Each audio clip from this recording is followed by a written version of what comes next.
एवं सोली मुस्फिर शाह हो रही, कोई रिस्पांस नहीं दे रही या फिर देना नहीं चाहती। वो मेरे साथ ऐसा नहीं कर सकती।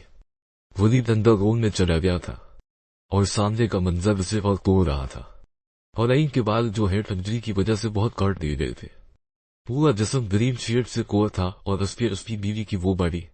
वलीद शाह चाहे जितना मर्जी बुरा इंसान था, पर ऐसी सजा अपनी बीवी को इस हालत में देखना, क्या वलीद शाह को सजा मिल रही थी?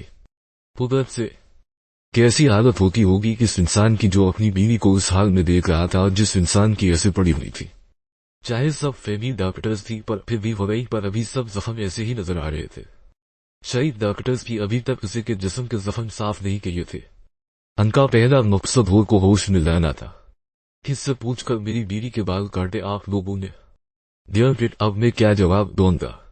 उसे कितना प्यार था अपने बालों से, मुझे कितना प्यार था हंसके बालों से। वो बेसाफ का होल के कदमों में बैठ गया था और जरा सी शर्ट हिलने से होल के पांव नजर आ गए थे। उसने जल्दी से कॉल कर दिए थे, प्लीज डॉक्टर नीना, आपके अलावा कोई मेरी बीवी को नहीं देखेगा, कोई मेरी बीवी के पास नहीं ला लेते छेदी थीगा, अपनी नर्सेस को भी बाहर भेज दे प्लीज। वलीद ने इस पे डरक लगे हाथ पर अपना माथा रख लिया था। मुझे माफ कर दो हो रही, मैंने तमाशा बनाकर रख दिया तुम्हारी इज्जत का सबके सामने। प्लीज तरस खाओ मुझ पर, आंखें खोलो। तुम इतनी जल्दी हार नहीं मान सकती हो रही, तुम कहीं नहीं जाओगी। हो रही की तरफ से कोई रिस्पांस नहीं मिला था। शहीद, आपको अंदाजा हो गया होगा कि आपका बच्चा मार दिया मैंने अपने बच्चे को। मैंने तो उसे वेलकम भी बास्फर्ड का नाम देकर क्या था। मुझसे बड़ा जालिम कौन होगा? मैंने अपना घर एक शक पर गुजार दिया। मेरी बीवी, मेरा बच्चा। एक बार हो गई, बस एक आखिरी बार मौका दे दो। जब कोई रिस्पांस नहीं मिला तो एक बार फिर उसका भी जाग गया था। सुना नहीं तुमने बेबी बोल? आंखें खोलो डियर, तुम्हारी ये जिंदगी मैंने दी थी, तुम ऐसे कैसे हाल मान सकती हो? मैं तुम्हें ऐसे नहीं जाने दूंगा। सुना तुमने? और होरईन के दिल की धड़कन को मॉनिटर करने वाली मशीन आहिस्ता हो गई थी। वलीद की आवाज की तरह बहुत आहिस्ता, और इसके चेहरे पर डर, खौफ, बेबी डोर के ना उठ पाने का खौफ साफ दिखाई दे रहा था। एम सूरी मुस्फिर शाह डॉक्टर रूम से जाने लगी थी कि वलीद ने फिर से नीना का हाथ पकड़कर वो के बेड तक लाया था। ये जिंदा है, बस मुझे सजा देना चाहती है, पर ऐसे कौन सजा देता है? वलीद की ऊंची आवाज से बहुत से लोग रात रूम के बाहर रख गए थे। वलीद उस पे कंधे पर सर रखकर रोने लग गया था। मैं तुम्हारा वो हाल करूंगा कि तुम जिंदगी में इस काबिल नहीं रहोगी कि फिर किसी के साथ हंसते बेड तक जा सको। मॉनिटर पर एक बीट की टोन सुनाई दी थी। तुम अगर मेरे बच्चों की मां नहीं बनी तो तुम किस बच्चे की मां भी नहीं बनोगी, तुम वकील बनोगी। बीट बीट बीट, तुम्हें पाकीज़ा रहने का कोई हक नहीं। बीट बीट, आज मैं तुम्हें बताऊंगा, दिखाऊंगा, और तुम्हारे इस बास्फुल बच्चे को भी। Beat beat beat beat beat beat beat beat, होरईन की हर्ट बेटिस और तेज हो गई थी। बाहर जाइए मुस्फिर शाह। डॉक्टर नीना ने वलीद को रूम से बाहर निकाल दिया था। इसे कुछ नहीं होना चाहिए। वलीद को अब सुकून सा आ गया था कि होरईन अब खतरे से बाहर है, पर उसके दिमाग में सुकून नहीं था, और वो दिमागी सुकून चाहता था। उन गुनाहगार लोगों को सजा देकर अपना चेहरा साफ करके वो अस्पताल से चला गया था। शाह हवीली, कहाँ गए थे तुम पदी? तुम्हारा मोबाइल भी ऑफ था। जानते हो मैं कितना परेशान हो गया था कि कहीं वलीद ने तुम्हें। बाबा भैया कहाँ है? अबीर के माथे से अभी भी पसीना आ रहा था। वो बहुत डरते डरते हवेली में दाखिल हुआ था, इस उम्मीद के साथ कि असफे बाबा साहेब इसे बचा लेंगे। अगर इतना ही डर था तो ये घटिया हरकत क्यों थी? इतना गंदा इल्जाम लगा दिया। जकिया ने एक हाथ से एयन का हाथ पकड़ा था तो दूसरे हाथ में इसका सूटकेस था। ये सूटकेस बेटा तुम कहीं जा रही हो? मेहरानसा ने फिक्रमंदी से पूछा था। मैं इस घर को छोड़कर जा रही हूं। सबसे ज्यादा अदील हैरान हुआ था। पर बेटा क्यों? वजात साहब आगे बढ़कर पूछ रहे थे। जकिया से, इससे पहले कि कोई मुझ पर इल्जाम लगाकर मुझे भी इस घर से निकाले, इससे अच्छा नहीं मैं खुद चली जाऊं अपने बेटे को लेकर यहां से। आज अदील और वजात को जकिया की नजरों में हकारत और नफरत नजर आ रही थी। जकिया मेरी बात सुनो। जिस शर्त आप अदी मैं जानती थी, और इन भाभी पाक साफ थी। पाकीज़ा थी। अगर यहाँ कोई गंदा है तो वो तुम हो। अगर यहाँ किसी की सोच घटिया है तो वो सिर्फ तुम्हारी। तुमने तो अपने प्यार को भी नहीं बख्शा। इतना डर गए तुम। एक हंसती खेलती फैमिली को तबाह कर दिया तुमने ज़किया परीज। तुम दोनों कहीं नहीं जा रहे। अगले पल वो जमीन पर गिरा हुआ था, वलीद शाह के एक मका पड़ने से। क्यों नदी, क्यों ऐसा क्या तुमने? क्यों धोखा दिया मुझे, मेरी बीवी को? क्यों क्या मेरे बच्चों के साथ ऐसा तुमने? हर बात पर अदील को थप्पड़ और मक्के पड़ रहे थे। वलीद शाह से मैं तुझे ऐसे नहीं छोड़ूंगा। तुमने सब खत्म करवा दिया मेरे हाथों से। अदील कभी कर्सी पर गिर रहा था तो कभी शीशे के टेबल पर इसके चेहरे पर इतना मार चुका था। वलीद ने गन निकाल ली थी। एम सॉरी भैया, मुझे मत मारिए। आज पहले मैं तुझे मारूंगा और फिर खुद को मारूंगा। हम दोनों को अब जिंदा रहने का कोई हक नहीं। बस वलीद, अदील की क्या गलती है इन सब में? वजाद साहब ने गुस्से से वलीद को पीछे धक्का दिया था अदील से, और दोनों बाप बेटे सामने थे एक दूसरे के। ये आप पूछ रहे हैं, आप वजाद शाह जिन्हें तक अपने बेटों की गलतियां नजर नहीं आई तो आज कैसे नजर आएगी? वलीद गुस्से से पीछे हो गया था। हाँ सही कहा तुमने, मुझे सिर्फ अदील की ना, तुम्हारी भी गलतियां कभी नजर नहीं आई थी।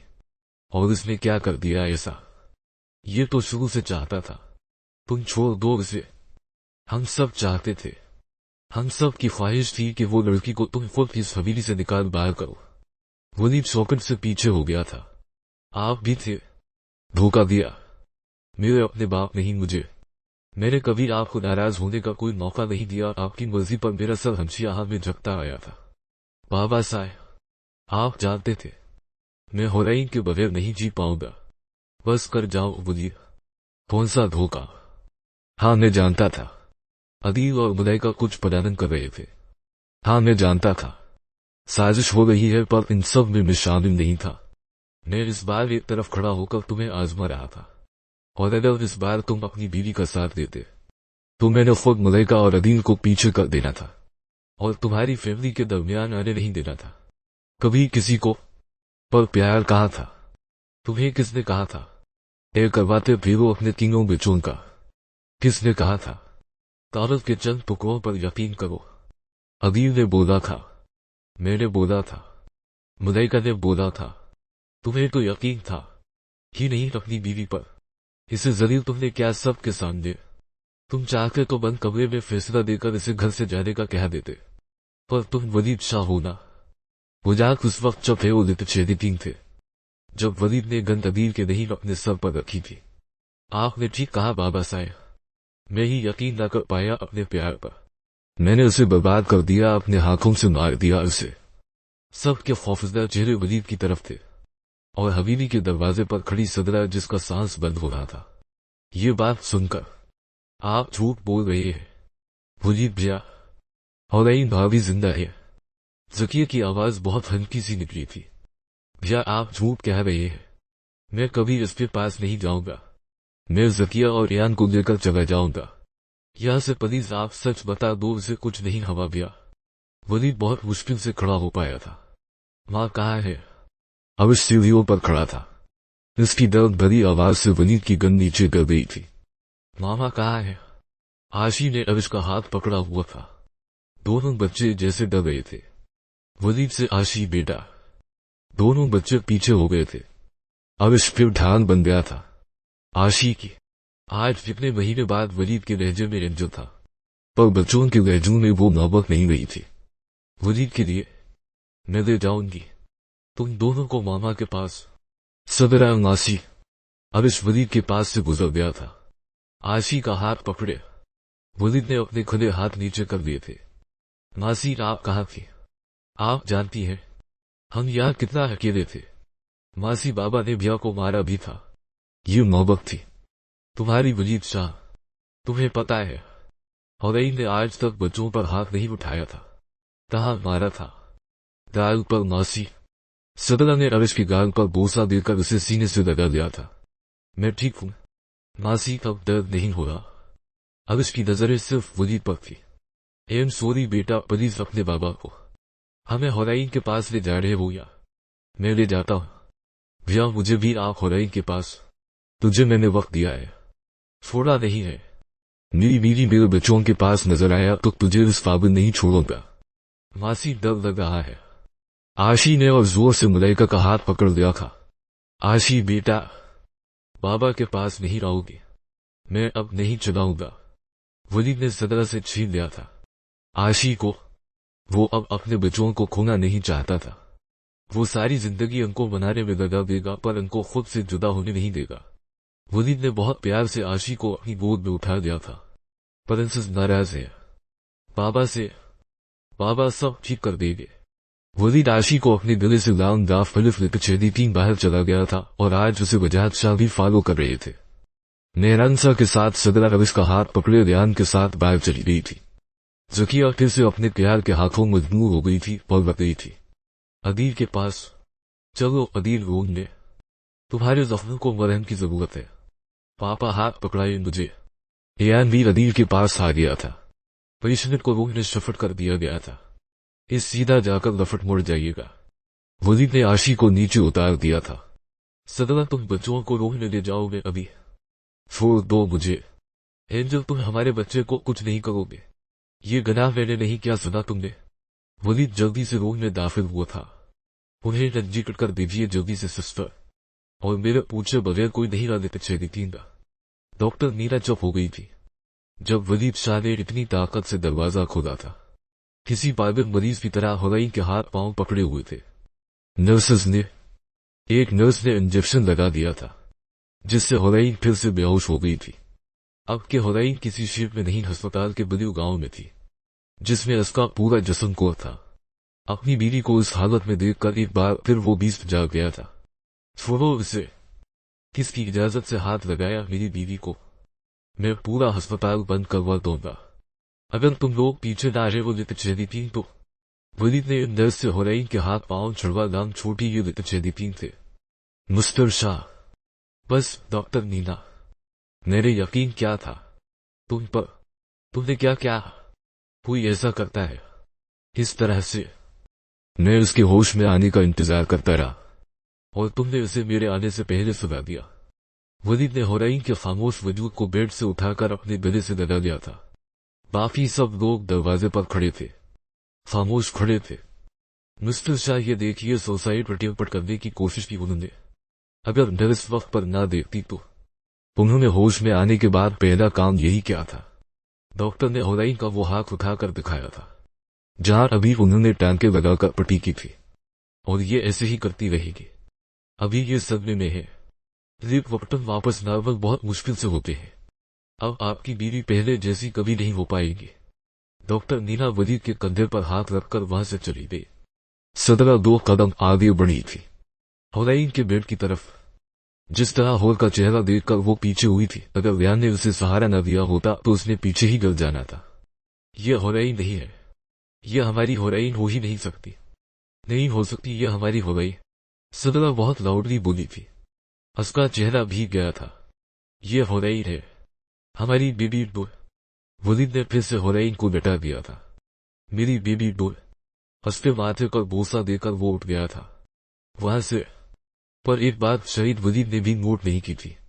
हुरैन के माथे पर पसीना जो वलीद शाह की नजदीकी महसूस करने से आ गया था, जैसे अपनी बेहोशी में भी उसे महसूस हो रहा था।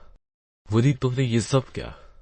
हुरैन की हालत देखकर जहां सबकी आंखें भर आई थी, वह वजाहत शाह ने अपनी आंखें बंद करके अपने बेटे से ये बात पूछी थी।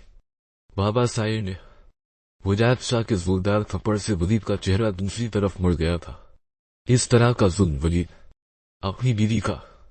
मैं भी जालिम हूं पर कभी इस तरह की तरबियत करने की कोशिश नहीं की थी। मेरे दोनों बेटे ही बस पर निकले इतना आगे बढ़ गए थे। मुझे शर्म आ रही है तुम्हें अपना बेटा कहते हुए वलीद। मेहरानसा हुरैन के बेड पर बैठकर रोने लग गई थी। क्यों वलीद शाह, ये तस्वीर क्यों? अस्ता मर्डर कर देते पर यह कर दिया। सदरा में हिम्मत नहीं थी। वो हुरैन के पास तक खड़ी नहीं रह पा रही थी। होर का जख्मी चेहरा कटे हुए बाल से चेफने चलाने पर मजबूर कर रहे थे। वो नाकाम हो गई थी अपनी बहन जैसी दोस्त की हिफाजत करने में। मैंने हमारे बच्चे को भी मार दिया। अब वो कभी मां नहीं बन सकती। वो बच्चा जिसका इंतजार सबसे ज्यादा मुझे था। मैंने अपने सारे जुल्म की इंतहा उस पर उतार दी बाबा साहब। 20 क्या होगा कोई, मैं इससे भी ज्यादा बुरा पेश आया उसके साथ। आपको जितनी शर्म आ रही है इससे ज्यादा शर्म मुझे आ रही है। खुद पर अगर ये उठकर अभी मुझे मार भी देगी तब भी मेरी सजा खत्म नहीं होगी ना। पर इसे बोले कि ये उठकर सजा दे मुझे, मैं इसका मजलूम है। इसे बोलो आप सब। असफी खामोशी अब मुझे काट खा रही है। ये ऐसे खामोश नहीं रह सकती। इसे बोल दे मैं असफी सामने वलीद शाह को खत्म कर दूंगा, बस आंखें खोल देगी। वजात शाह से अब और बर्दाश्त नहीं हो रहा था। अपने जवान बेटे को इस तरह टूटते हुए बिखरते हुए देख रहे थे। वलीद शाह को रोता देखकर वजात शाह की आंखें भीग गई थीं, जो बचपन में अपने वालिद की वफात पर ही रोए थे। आज उनकी लड़ने बेटे के गम ने उन्हें रुला दिया था। आगे बढ़कर उन्होंने वलीद को अपने गले लगाकर उसे हिम्मत देने की बहुत कोशिश की थी, पर बाप की आगोश में वलीद शाह और बच्चों की तरह रोने लग गया था। हो गई नहीं, सुना तुमने बहुत मोहब्बत करता हूं तुमसे, वो देखो मैंने इजहार मोहब्बत भी कर दिया तुम चाहती थी, अब माफ कर दो, खुदारा रहम करो मुझ पर और आंखें खोलो अपनी। वलीद शाह को जवाब में सिर्फ खामोशियां मिली थी। इसे क्या पता था ये आने वाली तमाम खामोशियों की शुरुआत थी। उसे क्या पता था जिसकी खामोशियां उसे तोड़ गई थी असफी कई बातें और जख्मी कर जाएगी वलीद शाह को। इसे क्या पता था इजहार मोहब्बत करना आसान और निभाना मुश्किल था। इसे क्या पता एक लंबा सफर तय करना था। उसे वहां तक जहां तक थी